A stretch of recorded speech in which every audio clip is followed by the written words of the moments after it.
Niyayaya ninyo ako magsumba. Tapos ako, ay, imagine gigising ka na maaga, 4 a.m. Tapos magpe-prepare ka, magwo-walking ka. Sa mandoy, ay, napakahirap magsumba, day. Okay lang yung pagka, hindi ka pagod, tapos wala kang anak na maliit. Ayun, tapos ang trabaho natin araw-araw, maglaba, magluto, plancha.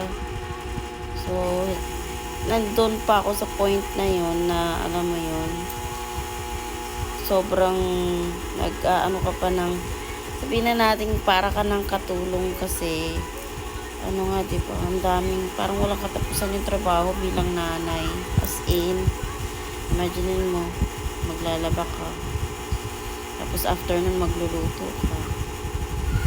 Ay, Diyos ko, sobra pa talaga sa Zumba yung ginagawa ko araw-araw. So, ipapahinga ko na lang yung moment na to.